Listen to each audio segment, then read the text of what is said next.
Well, guys, I finally did it. I finally bought a Glock. At first, I didn't think I was ever going to buy a Glock because I wasn't a really big fan of them. I thought they were overrated.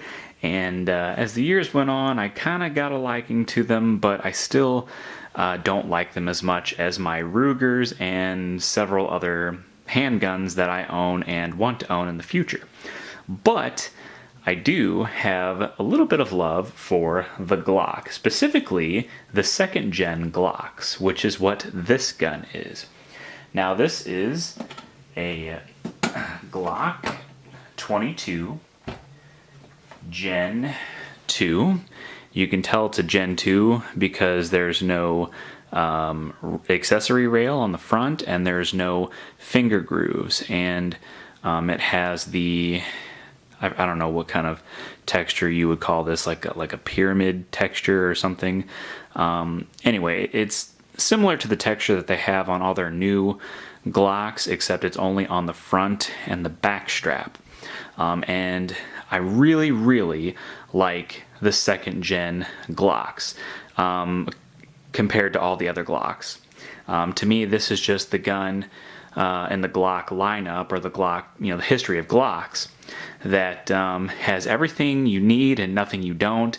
And yeah, I know some people are going to say that, oh, you need an accessory rail if you're going to use it for home defense and this and that. Well, if you're not going to use it for home defense, if you're going to use it for just regular concealed carry, or maybe you just want it for the range, you don't need that accessory rail. And I kind of wish that gun manufacturers these days would make versions of their guns without accessory rails, because not everybody's going to use those rails and put accessories on them. Me especially. I don't even think I have a gun with an accessory rail.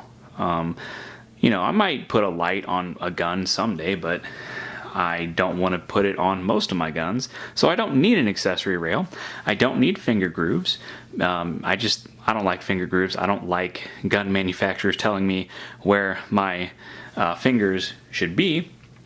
But anyway, yeah, that's the Glock, the second gen Glock. Of course, there's nothing in the magazine, nothing in the chamber. She is empty. So Glock 22 is the full-sized, the full-sized frame 40 cal Glock.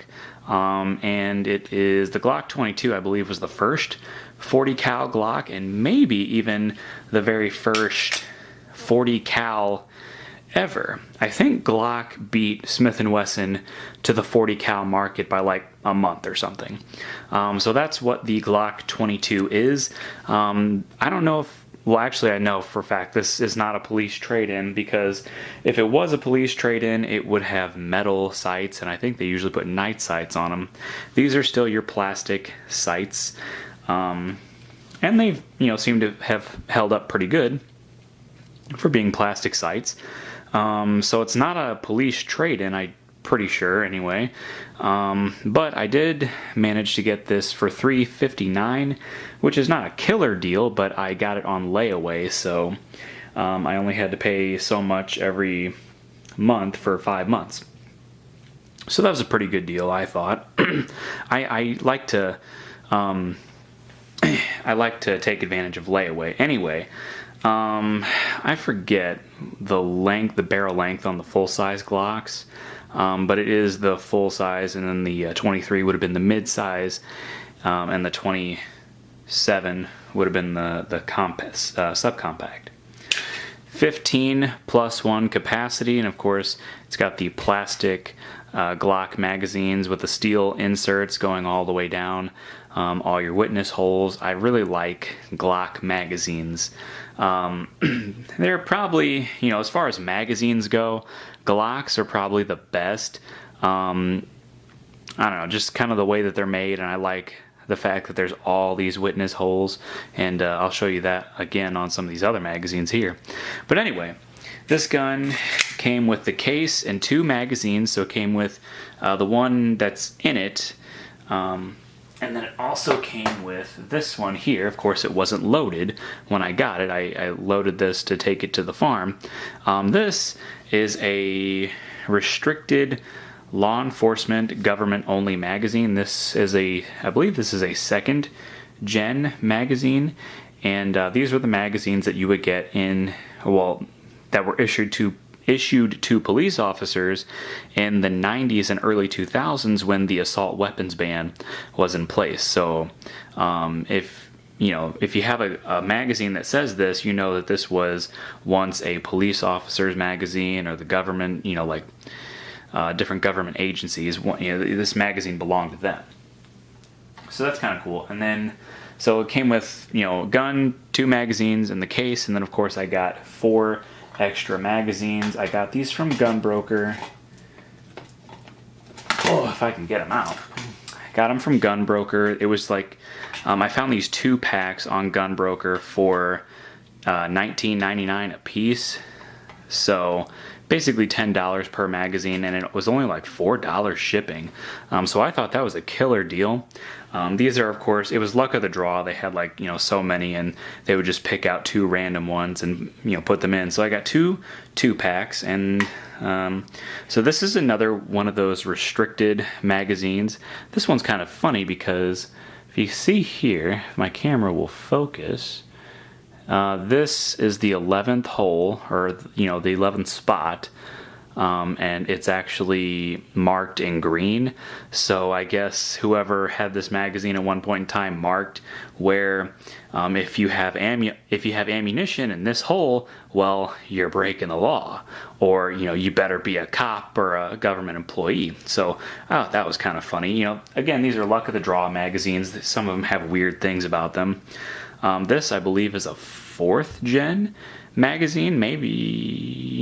Yeah, I think it's probably a 4th gen. It's got the little metal inserts on the one side, and then in the middle, I think those were 4th gen magazines. It's got a weird follower compared to all the older ones. It sticks up more, but it still works okay in this gun. And then I believe these are a couple of 2nd gen magazines. So with each generation of the Glock, they changed the magazines. So like the 1st gen magazines looked a little bit different than the 2nd gens and the 3rd, 4th, and 5th gens. There's little differences in the magazines along with the guns. So these, I believe, are 3rd gen magazines. I'm not really sure what this, if it focuses, MAU. I'm not sure what that stands for. If anybody knows, please put it in the comment section.